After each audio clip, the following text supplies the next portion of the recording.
केम छो? आप में से कितने लोग ये चाहते हैं कि आज का ये सेशन गुजराती में हो? आप चाहते हैं? क्या नाम है आपका? तो हरीश भाई आप ही कर लो। मुझे जितनी गुजराती आती थी मैं ऑलरेडी बोल चुका हूं।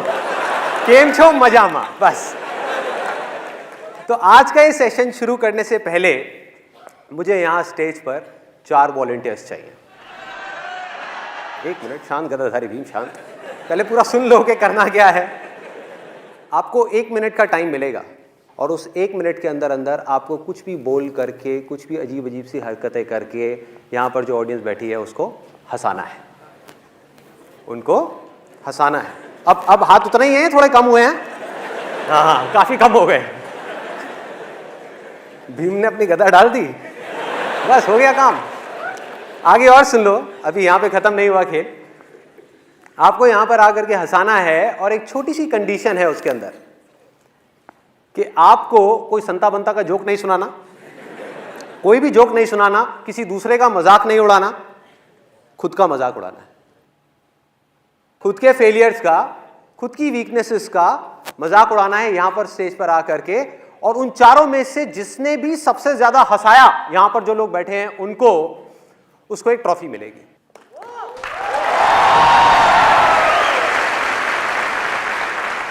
तो इस पे लिखा हुआ है द अनस्टॉपेबल कॉमेडियन अवार्ड। तो देखते हैं कौन जीतता है इस अवार्ड को। अब बताइए कौन आना चाहेगा इसके लिए? एक आप आ जाइए, आप आ जाइए।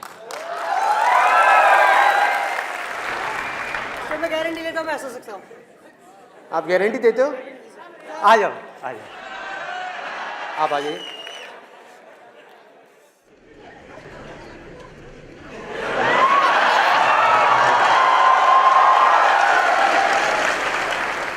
ये मेरा डिवोर्स कराएगी। Let's give a big hand for all of them. तो कौन सबसे पहले आना चाहेगा आप चारों में से? You will? Very good, let's give a big hand for. क्या नाम है आपका? Khushbu. Let's give a big hand for Khushboo.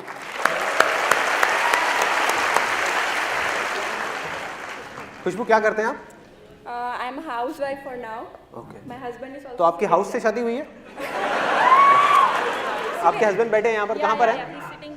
Actually he also wanted to come. तो आप तो खुश हो रहे होंगे आज फॉर अ चेंज, आपका मजाक नहीं उड़ने वाला, इन्होंने अपना मजाक उड़ाया। रोज घर में आपका ही मजाक उड़ता होगा।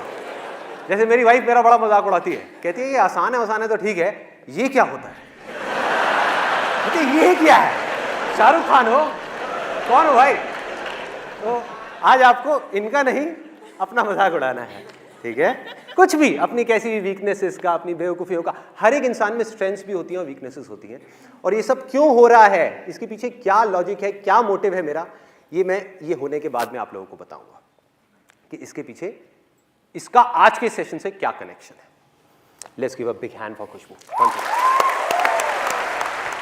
आज मैं सबसे पहले इधर इसलिए आई कि मेरा फर्स्ट नंबर हो, क्योंकि मैं इतनी नर्वस थी कि किसी ने मेरे से ज़्यादा अच्छा कर लिया, उसके बाद तो मैं कुछ भी नहीं बोल पाऊंगी। अच्छा, आज हम यहाँ पे आने वाले थे। मेरे हस्बैंड एक्चुअली थोड़ा संदीप जी के अगेंस्ट है, इसीलिए मैं उनको इधर लेके आई हूँ। आज और अगेंस्ट हो जाएंगे, जो मैंने कहा है उसके बाद और against. Because I really love him and he is so against me. मैंने उनको सेशंस में उनके ज़बरदस्ती दिखाती हूँ, उनको पता भी नहीं था कि मैंने उनका रजिस्ट्रेशन किया है। सुबह को उठाया, बस जल्दी से रेडी हो, संदीप महेश्वरी का सेशन के पास चल रहे हैं। Thank you so much. Let's give big hand for. अब कौन आना चाहेगा आप में से? आप लास्ट आना चाहोगे? Guarantee, guarantee. जी, मेरा नाम तेजस रानिंगा है, मैं गांधीधाम कच्छ से हूँ। एक बार मेरा दोस्त है आकाश, मैंने उससे बोला यार मैं एक्टिंग में हाथ आजमाना चाहता हूँ। मैं बोला क्या बोल रहा है, एक्टिंग करेगा तू? बोला हाँ मैं एक्टिंग करूँगा। मैंने बोला देख मैं तेरा अलग अलग एक्सप्रेशन करके दिखाता हूँ। बोला ठीक है। मैंने बोला तू एक्शन बोला। सर आप एक्शन बोलना, मैं एक्शन। ओके, ऐसे एक्शन। एक्शन। ये देख बाप बनने की खुशी।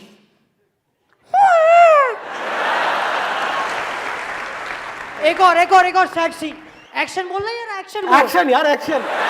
सॉरी भाई, सॉरी। ये देख माँ के जाने का गम, एक्सप्रेशन देखना। ओ जाने वाले क्यों चला गया। वेरी नाइस, बहुत बढ़िया, बहुत बढ़िया। Love you sir. Pack up, spot boy ने पैकअप बोल दिया। अब आप कौन आ रहा है? आप आ रहे हैं, आइए आइए। लाल बटाकू, पीळू बटाकू, शांत, एकदम सिरियस, काळू बटाकू, काबरचित्रू बटाकू,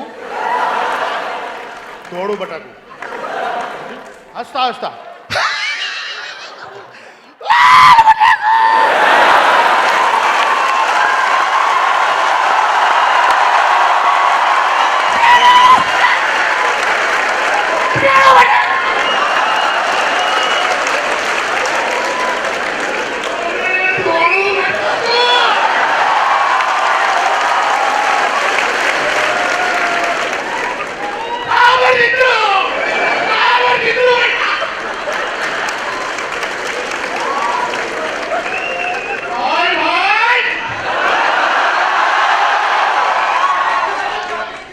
टाइम अप बटाकू। बहुत बढ़िया। मुझे समझ नहीं आया इन्होंने क्या कहा, लेकिन सुनने में अच्छा लग रहा था, देखने में भी मजा आया। क्या मतलब होता है वैसे बटाकू का? आलू, आलू, जस्ट आलू, अच्छा, आलू। रेड आलू, व्हाइट आलू, बट डिफरेंट टाइप ऑफ, रोते रोते हंसते। अरे वाह क्या बात है, मतलब आलू की इतनी वैरायटी, कमाल कर दिया। आपका क्या नाम है? Naina. Naina, okay, let's give a big hand for Naina.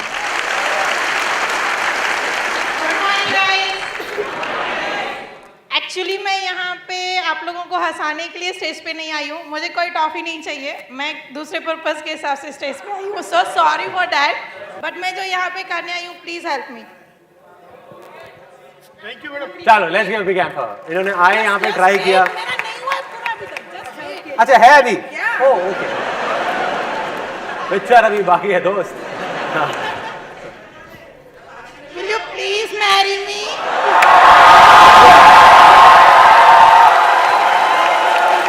Oh, listen guys, please। ऐसा है कि मेरा डिवोर्स सिर्फ एक बार हो सकता है, क्योंकि मेरी एक बीवी है, वो ऑलरेडी करवा चुकी है, दूसरा होने की कोई गुंजाइश मैं नहीं है। फाइनल करवा रही हूँ। एक बार हो जाए उसके बाद। आसान है भैया, आसान है। मत हक तो बनती है संदीप जी के साथ।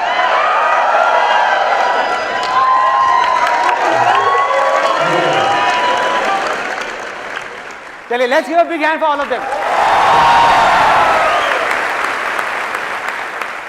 आपके हिसाब से विनर कौन है इन चारों में से? वो आपके हिसाब से है, मेरे हिसाब से चारों विनर हैं, चारों विनर हैं, क्योंकि यहां पर आकर के ये करना अपने आप में बहुत बड़ी चीज है।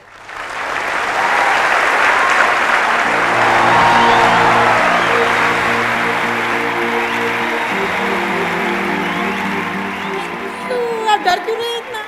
यार पता नहीं अब आप क्या कर दो, पहले आपने प्रपोज कर दिया, फिर हक कर दिया, पता नहीं क्या करोगे, डर तो लगता है ना भाई।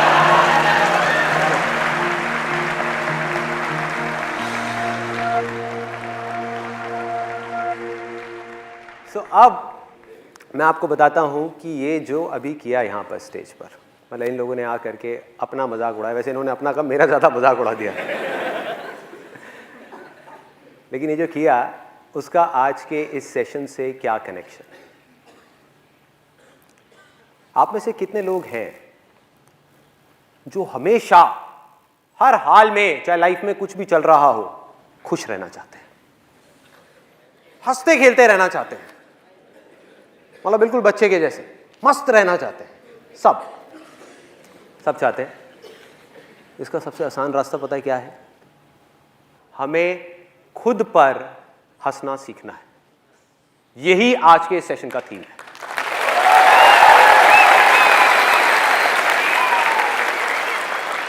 How to learn to laugh at ourselves. क्योंकि दूसरों की वीकनेसेस पर हंसना, दूसरों के फेलियर्स पे हंसना, ये तो पूरी दुनिया करती है। मजा तब है जब हम खुद की वीकनेसेस पर, खुद के फेलियर्स पर दिल खोल करके हंस सके, बिना किसी झिझक के, बिना किसी डर के।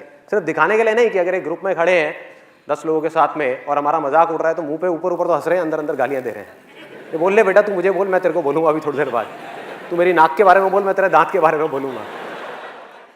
तो करना क्या है कि अगर हंस रहे हैं तो खुल के हंस रहे हैं, दिखाने के लिए नहीं, उनके साथ हंस रहे हैं। ऐसा नहीं कि जब उनका मजाक उड़ रहा है तो हम हंस रहे हैं और खुद का उड़ रहा है तो अंदर ही अंदर सीरियस हो रहे हैं। तो ये क्या है और इससे क्या होता है, मैं आपको कोई थियोरेटिकली नहीं बताऊंगा, अपना खुद का एक रियल लाइफ एग्जांपल दूंगा कि मैंने ये चीज़ कब और कैसे सीखी। जब मैं करीबन 8 या 9 साल का था तो स्कूल में अपने फ्रेंड्स के साथ में पकड़म पकड़ाई खेल रहा था। भागते भागते मैं अपने स्कूल के स्टेज पे चढ़ गया। स्टेज पे गया और वहाँ से जा करके मैंने छलांग लगा दी। नीचे कूदा, मैंने देखा नहीं था, वहाँ पर एक कांच की टूटी हुई बॉटल पड़ी थी और वो बॉटल, वो कांच मेरे हाथ में यहाँ पे घुस गया, आर पार हो गया। जिसके बाद से जो हुआ सो हुआ, लेकिन उसके बाद से मेरे यहाँ की एक नर्व पूरी तरह से डेड हो गई। और एक वो दिन है, एक आज का दिन है, मेरी ये जो उंगली है ये मूर्ति नहीं है। आप में से भी शायद कुछ लोगों ने इस चीज़ को नोट करा होगा कि जो लेफ्ट हैंड की मेरी ये फिंगर है ये मूर्ति नहीं है। जैसे ये वाली हैंड की जो फिंगर है इसको मैं ऐसे ऐसे मोड़ सकता हूँ, इसको मैं ऐसे तो कर सकता हूँ, ऐसे नहीं मोड़ सकता। पकड़ करके मोड़ सकता हूँ, अपने आप नहीं मोड़ सकता। तो हुआ क्या, जैसा कि स्कूल्स में होता है कि मेरा जो स्कूल का ग्रुप था, दोस्त थे, उनको तो कोई टॉपिक चाहिए होता है ना, कोई मुर्गा चाहिए होता है। स्कूल में यही होता है सबके साथ में, स्कूल कॉलेज में, कि ग्रुप बना हुआ है, एक को मुर्गा बना लिया और सब उसके पीछे पड़े हुए हैं। तो मेरे स्कूल का मुर्गा मैं था। मेरे स्कूल का जो ग्रुप था उसमें वो मुझे पकड़ते थे। मेरा नाम संदीप से बदल करके मेरे स्कूल में, और ये चीज़ करीबन 12th स्टैंडर्ड तक चली थी, संदीप से बदल करके मेरा नाम हो गया था उंगली। तो वो उंगली आ रहा है, उंगली आ रहा है, उंगली आ रहा है। कोई मुझे उंगली मार बोलता था, कहता यार तेरे से अच्छा तो उंगली मार डाकू था, उसने औरों की उंगलियों को मारा, तूने खुद की उंगली को मार दिया। तो ऐसी ऐसी तरह तरह की चीज़ें होती थी। एक आपने वो कहावत सुनी होगी कि जब घी सीधी उंगली से ना निकल रहा हो तो उंगली टेढ़ी करनी पड़ती है। तो ग्रुप में जब खड़े होते थे तो सब आपस में पूछते थे, कहते यार ये संदीप क्या करेगा, घी कैसे निकालेगा, वो तो बेचारा रूखी रोटी खाएगा। तो ऐसी ऐसी चीज़ें होती थी। और भी कोई भी टॉपिक चल रहा होता था, कोई भी, मतलब किसी और टॉपिक के बारे में बात हो रही है और सबका हंसने का मन कर रहा है, तो वो घूम फिर के फिर मेरी उंगली पे आ जाते थे। तो उस टाइम पे क्या होता था, 12th स्टैंडर्ड तक मुझे बहुत गुस्सा आता था जब भी कोई मेरा इस तरीके से मजाक उड़ाता था। बाहर बाहर से मैं दिखाने के लिए कई बार हंसता था, लेकिन अंदर ही अंदर मेरी फ्रस्ट्रेशन बढ़ती चली जा रही थी। कई कई बार मेरी लड़ाई हो जाती थी उन लोगों से। वो मुझे एक बोलते थे, मैं उनको 4 बोलता था, और बातों बातों में बहस हो गई, कई कई बार हाथापाई भी हो गई, लड़ाई हो गई, गुस्सा बढ़ता जा रहा है। 12th स्टैंडर्ड पहुँचते पहुँचते मेरी जो फ्रस्ट्रेशन है वो 2 चीज़ों को लेकर के बढ़ गई। एक, ये जो लोग मेरा मजाक उड़ा रहे थे उनसे रिलेटेड, जो भी मेरे दोस्त थे, सो कॉल्ड दोस्त। दूसरी मेरी फ्रस्ट्रेशन बढ़ गई भगवान से, कि आपने मेरे साथ में ऐसा क्यों किया, कि अगर उस दिन वो बॉटल वहाँ नहीं होती और मेरी उंगली यहाँ पे इस तरीके से नहीं हुई होती, क्योंकि बच्चे का दिमाग ऐसे ही होता है, तो मेरे को अंदर ही अंदर फ्रस्ट्रेशन हो गई कि यार काश मेरे साथ में ये नहीं हुआ होता, मेरी उंगली ठीक होती तो मेरा इतना मजाक नहीं उड़ता जितना अभी उड़ रहा है, मतलब हर बात पे मजाक। तो ये थी मेरी 12th स्टैंडर्ड तक की लाइफ। उसके बाद में मैं कॉलेज में गया और वहाँ पर मेरा एक दोस्त बना, उसको पोलियो था और वो सीधे तरीके से चल नहीं सकता था, तो उसके पास में हमेशा बैसाखियाँ होती थी जिसके सहारे से वो चलता था। उस बंदे की एक खास बात थी कि उसको कभी भी, मतलब मैं कॉलेज में 2 साल रहा हूँगा और मैंने कभी भी उस बंदे को इतना सा भी परेशान नहीं देखा, किसी ने नहीं देखा, मतलब उसके चेहरे पे शिकन तक नहीं, यहाँ पर सलवटे तक नहीं, हमेशा हंसता खेलता रहता मज़े में। और उसकी क्वालिटी क्या थी, जो मैंने लाइफ में पहली बार ऐसा एक बंदा देखा था, पहली बार, कि वो खुद की वीकनेसेस का, खुद की कमियों का खुल करके मजाक उड़ाता था। और लोगों को जहां पर उसके ऊपर तरस आता था, उसको नहीं आता था अपने ऊपर तरस। वो अपना मजाक उड़ाता और सब हंसते और सब उसको प्यार करते। मतलब खुद तो अपना मजाक उड़ाता था और हंसता था और सब साथ में हंसते थे, लेकिन उसका मजाक कोई नहीं उड़ाता था। तो ये चीज़ मेरे लिए नई थी और मैंने उसको ऑब्जर्व करना शुरू किया, उसके साथ में रहा, उससे इस चीज़ को मैंने सीख लिया। इस क्वालिटी को जो उस बंदे के अंदर थी, मैंने कहा कि नहीं, मुझे भी ऐसा ही बनना है, मुझे इस चीज़ को सीखना है कि खुद पर कैसे हंसा जाता है।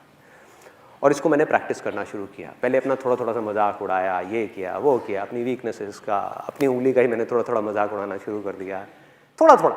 तो मैं बाहर से कोशिश तो कर रहा था मजाक उड़ाने की, लेकिन अंदर ही अंदर उड़ा नहीं पा रहा था। लेकिन इस चीज़ को प्रैक्टिस करते करते कुछ महीने बाद मैं इस चीज़ में परफेक्ट हो गया। मतलब फिर मुझे बिल्कुल भी झिझक नहीं होती थी। और मैं आपको एक अपना एक बहुत ही एम्बैरेसिंग एक्सपीरियंस बताता हूँ लाइफ का, जो अगर पहले वाला संदीप होता, मतलब कि वो स्कूल वाला संदीप, तो वो बैठ करके रोता, चीखता चिल्लाता। लेकिन ये जो कॉलेज वाला संदीप था, जो सीख गया था अपने ऊपर हंसना, उसने बड़ा एंजॉय किया, उसके लिए वो मज़ा था, मस्ती थी। आप में से कितने लोग बस में ट्रैवल करते हैं, भरी हुई बस में, जिन्होंने अच्छे से ट्रैवल किया है या पहले कभी किया है? ऑलमोस्ट सब ने। तो आप लोग बड़े आराम से रिलेट कर पाएंगे कि मैं क्या बोलने वाला हूँ। मैं कॉलेज से अपने घर आ रहा था एक बस के अंदर, और वो बस पूरी खचाखच भरी हुई थी। और बस में ट्रैवल करने की मेरे को सबसे ख़राब चीज़ ये लगती है कि उसमें जब बस पूरी तरह से भरी होती है तो सबके हाथ ऐसे होते हैं, और ज़्यादातर लोगों ने डिओड्रेंट नहीं लगाया होता। आप लोगों ने शायद ये प्रॉब्लम फेस करी होगी। तो हुआ क्या कि मैं ऐसी बस में ट्रैवल कर रहा, बस पूरी भरी हुई, और मुझे एक बड़ी अच्छी खुशबू आई, मतलब कमाल के एक परफ्यूम की खुशबू। और मैंने कहा यार ये क्या है, जहन्नुम में जन्नत दिख रही है, ये क्या है ये? मैं मतलब उसमें खो गया, उस खुशबू में। और मैंने अपने दोनों तरफ देखा, मैंने कहा ये कहाँ से आ रही है? तो मैंने पहले इधर देखा, इधर से नहीं थी। उधर देखा तो मेरे पीछे लेफ्ट साइड में एक लड़की खड़ी हुई थी, और उसने परफ्यूम लगाया। ये लड़की के नाम पे वो करने वाली बात। और जैसे मेरी नज़र पड़ी कि ये इस लड़की में से ये परफ्यूम की खुशबू आ रही है, तो मेरे फेस पे हल्की सी स्माइल आ गई। और ये स्माइल उस लड़की को देख करके नहीं आई थी, क्योंकि आप लोगों को बैकग्राउंड पता है, उसको नहीं पता था। ये स्माइल आई थी उसके परफ्यूम की वजह से, कि मैंने देखा और मैंने कहा कितना अच्छा परफ्यूम है। तो हल्की सी स्माइल आई, लेकिन उस लड़की को ये डाउट हो गया कि मैं उसको छेड़ रहा हूँ, मैं उसमें लाइन मार रहा हूँ। और वो बिल्कुल गुस्से से मेरे को घूरने लग गई, मतलब उसने गुस्से वाली मेरे को लुक दी, और मैंने फटाफट से अपना मुंह नीचे कर लिया। मैंने कहा भाई पिटना नहीं है तो मुंह नीचे कर लो, भीड़ यहाँ पे बहुत है, बहुत मारेंगे सब मिल करके। तो मैं अपना आराम से ऐसे ही खड़ा हुआ। उसके 10-15 मिनट बाद में, गर्मी बहुत ज़्यादा थी, गर्मियों का टाइम था, और मेरे फेस पे पसीना आया। तो मैंने क्या किया, अपनी जेब में हाथ डाला रुमाल निकालने के लिए। अब ध्यान से देखो मेरा हाथ कैसा है, क्योंकि मैं आपको बता चुका हूँ कि मेरी उंगली मुड़ती नहीं है। तो मैं गया, मैंने जा करके अपनी जेब में हाथ डाला, रुमाल निकाला, और जब रुमाल निकाल रहा था तो वो उंगली जा करके उस लड़की के पैर पे टच हो गई। उसके पैर पे टच हो गई। आपने वो कहावत सुनी होगी, कंगाली में आटा गीला।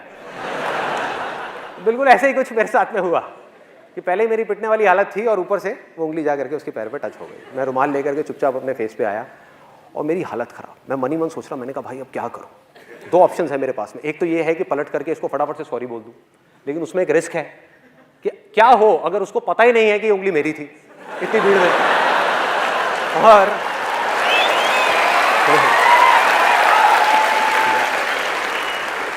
और मैंने बोला तो जबरदस्ती पिटने वाला सीन क्रिएट हो जाएगा।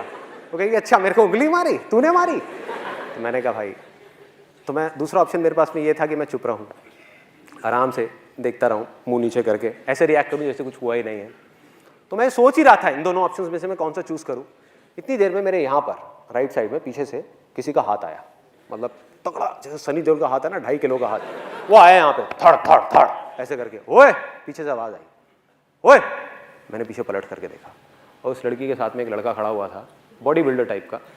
अभी मुझे याद है उसने ब्लड रेड कलर की टाइट फिट टी शर्ट पहनी हुई थी, और उसके जो डोले थे, मतलब कि उसकी बाइसेप्स, वो ऑलमोस्ट उस टी शर्ट को फाड़ने वाली थी। इतना तगड़ा बंदा वहाँ पे पीछे खड़ा हुआ था। उसकी हाइट होगी करीबन 6-6.25 फीट।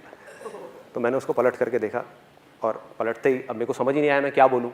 अब बहुत देर हो चुकी थी, अब सॉरी बोलने वाली स्टेज जा चुकी थी। मैंने कहा हाँ जी। बस मेरा ये बोलने की देर थी, लड़की का गुस्सा और बढ़ गया। कहती हाँ जी, मैं तुझे बताऊँ हाँ जी। एक तो मुझे पहले देख करके हंसता है, उसके बाद में टच करता है, और फिर पलट करके कहता है हाँ जी। तो उल्टा पड़ गया मेरे ऊपर, मतलब जैसे ही मैंने उसको बोला। फिर मैंने उसको समझाया, मैंने कहा जी I am very very sorry. अब मैं आपको किस तरीके से समझाऊं, आप देखो ये जो मेरी 2 उंगलियां हैं, आप देखो इन दोनों की शेप्स में आपको साफ फर्क पता लग जाएगा। मेरी जो उंगली है मुड़ती नहीं है, मैंने जानबूझ करके नहीं किया, गलती से हो गया है। तो उसके बाद में उस लड़के ने बड़ा कमाल का डायलॉग बोला, जो उसके साथ में था, मुझे नहीं पता वो उसका क्या था, बट उसने बड़ा सही डायलॉग बोला। कहता ओ हीरो। मैं कहा हाँ जी। और क्या बोलूँ? मैं कहा हाँ जी। कहता है मेरा हाथ दिख रहा है, ये भी अगर एक बार पढ़ना शुरू हो जाए ना तो रुकता नहीं है, जैसे तेरी उंगली मुड़ती नहीं है। तो मैंने कहा भाई आज तो तू गया, आज तो पिटाई होनी पक्की है।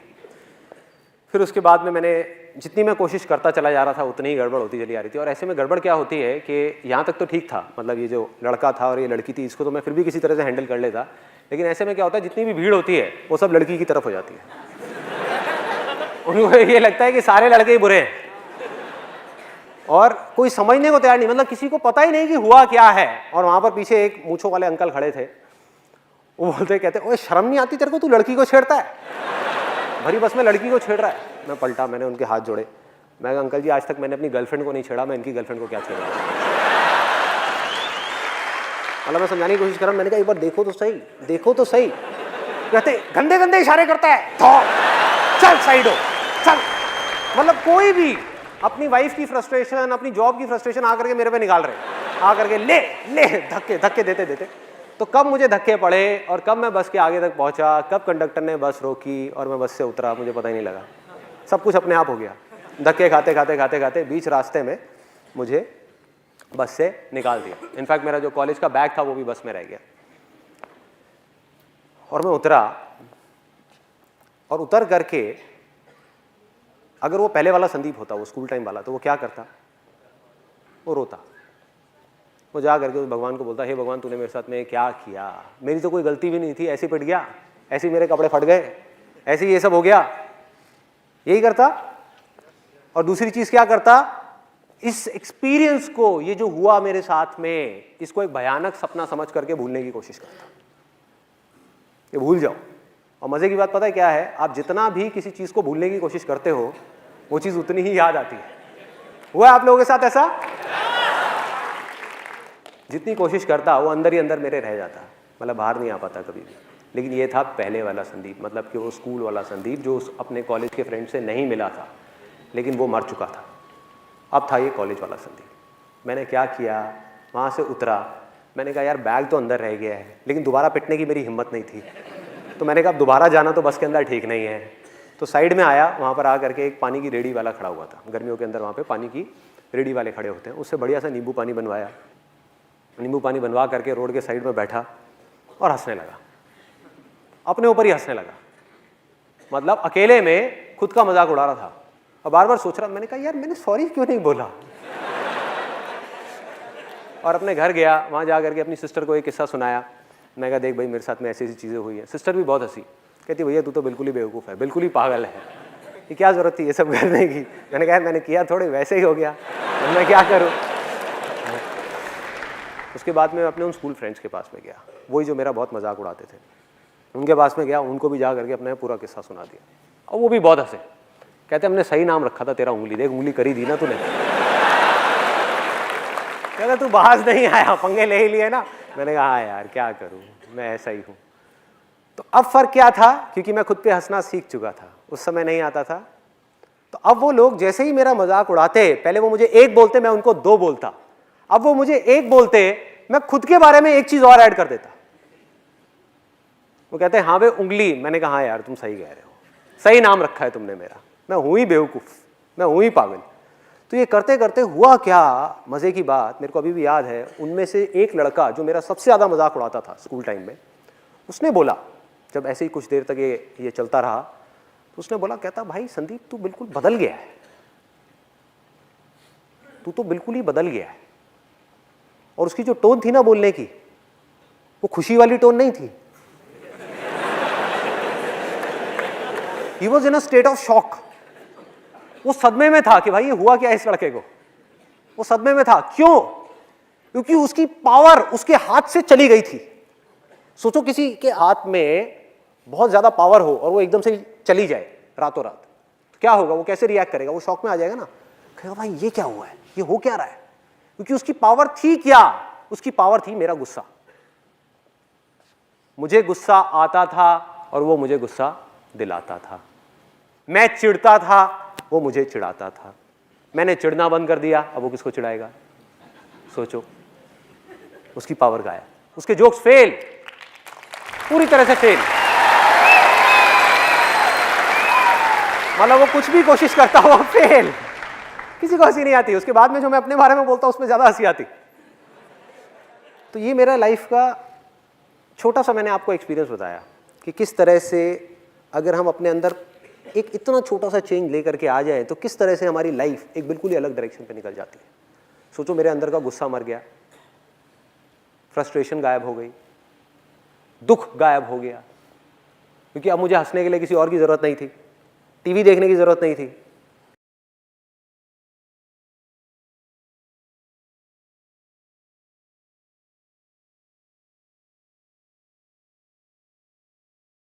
तरह का कोई भी जोक क्रैक करने में, चाहे कितने भी लोग बैठे हो, चाहे 10 लोग बैठे हो, चाहे 10,000 लोग बैठे हो, मुझे 1% भी दिक्कत नहीं होती। हुआ क्या है कि आज मुझे अच्छे तरीके से समझ आ चुका है कि मैं चाहे कैसा भी जोक क्रैक करूं यहां पर, कैसा भी, अच्छा हो या बुरा हो, एक चीज गारंटीड है, आप लोगों ने हंसना ही हंसना है।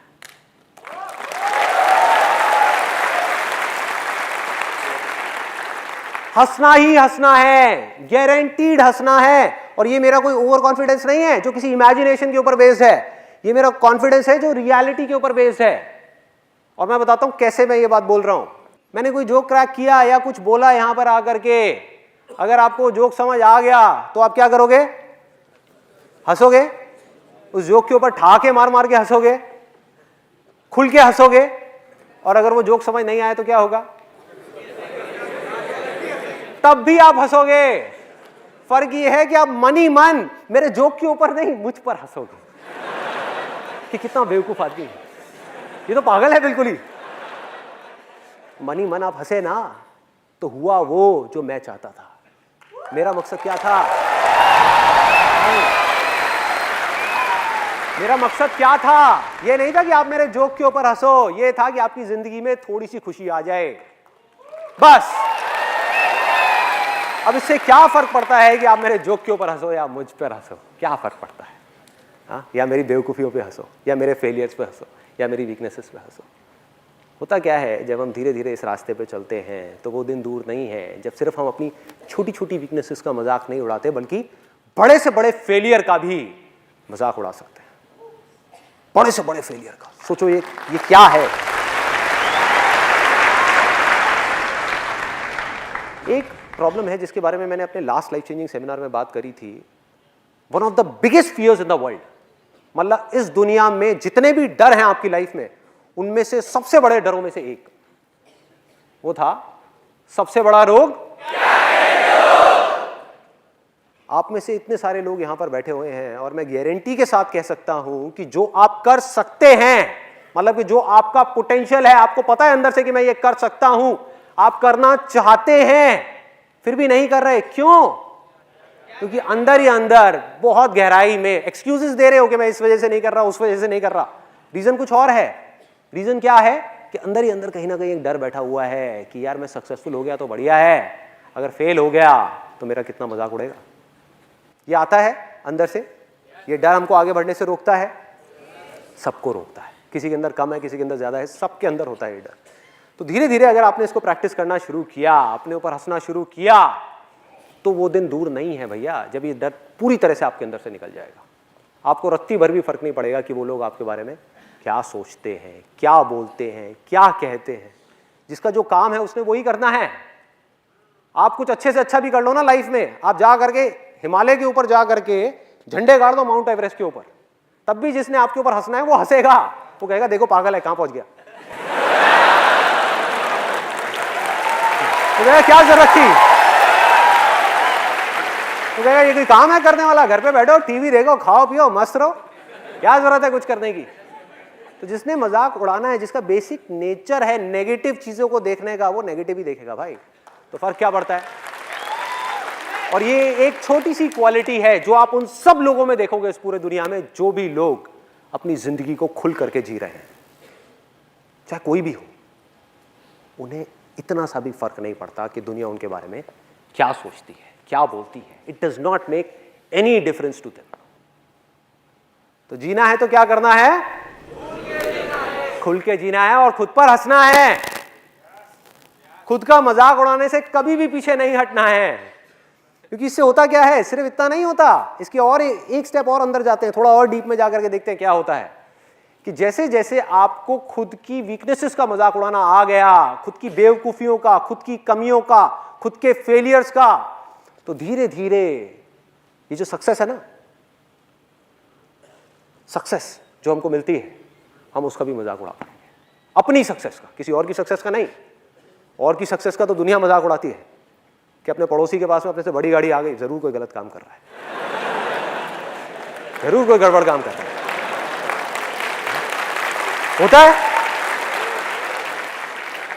खुद की सक्सेस का, और देखो इससे क्या होगा। मैंने आज तक अपने सेशंस में ये इस टॉपिक को बहुत ज्यादा टच किया है कि सक्सेसफुल होने के लिए आपको क्या करना है, लेकिन मैंने इस टॉपिक को टच नहीं किया कि सक्सेसफुल होने के बाद क्या करना है। क्योंकि जहां आप सक्सेसफुल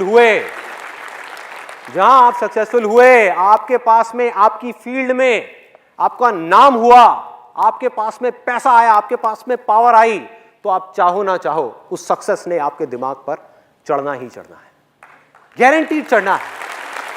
आपके अंदर अहंकार आना ही आना है, आपकी ईगो ने बढ़ना ही बढ़ना है, और जिसके अंदर अहंकार आया, जिसके अंदर ईगो आई, वो अंधा अकड़ गया। जो भी अकड़ा समझो वो मर गया। क्या होता है ऐसे लोगों के साथ में? उनके अंदर का बच्चा मर जाता है। जहां ये सक्सेस, जब तक कि ये हमारे पैर की जूती पे है तब तक ठीक है, जहां ये सर पे चढ़ी, गड़बड़ शुरू। आप खुल करके वो कर ही नहीं पाओगे जो आप करना चाहते हो। ईगो बढ़ती चली जाएगी, अकड़ बढ़ती चली जाएगी। पता कैसे लगेगा आपको ये चीज़ हो रही है? जब भी ज़िंदगी में हंसी छिन जाए, सीरियस हो जाओ, माथे पे सलवटें पड़नी शुरू हो जाएं, अकड़ जाओ, हमेशा अकड़े अकड़े रहो, तो समझ जाओ आप गलत ट्रैक पे जा रहे हो। उस समय वक्त है अपने फेलियर्स का नहीं, अपनी सक्सेस का मजाक उड़ाने का। अरे क्या हो गया तो टेम्पररी है, नाम भी टेम्पररी है, सक्सेस भी टेम्पररी है, और मेरे हाथ की चीज़ नहीं है। सीरियस होना है तो काम के बारे में सीरियस होना है। जो काम मैं कर रहा हूं उसको पूरी ईमानदारी से करना है। नाम का क्या है? नाम और बदनाम में कितनी देर का फर्क है? कुछ सेकंड्स का। तो इस चीज को लेकर के क्यों सीरियस होना है? सक्सेस को लेकर के क्यों सीरियस होना है? पैसे को लेकर के क्यों सीरियस होना है? इन सब चीजों को लाइटली लेना है। सिर्फ फेलियर्स को नहीं, सक्सेस को भी लाइटली लेना है, और पूरी तरह से आजाद रहना है, पूरी तरह से खुल के जीना है अपनी लाइफ को। मतलब कि बिल्कुल वैसे ही रहना है, कुछ भी हो जाए, कितना भी ऊपर लेवल पे आप पहुंच जाओ, बिल्कुल वैसा ही रहना है जैसा आप तब थे जब आपने अपने करियर की शुरुआत करी थी, जब आप छोटे से बच्चे थे। दिल में वो बच्चा मरना नहीं चाहिए। भागना है, उठना है, गिरना है, फिर चलना है, फिर हंसना है, खिलखिलाना है, रोना है, जो मन कर रहा है अंदर से वो करते चले जाना है। मतलब कि दिमाग होना चाहिए बुद्ध के जैसा, और दिल होना चाहिए एक छोटे से बच्चे के जैसा।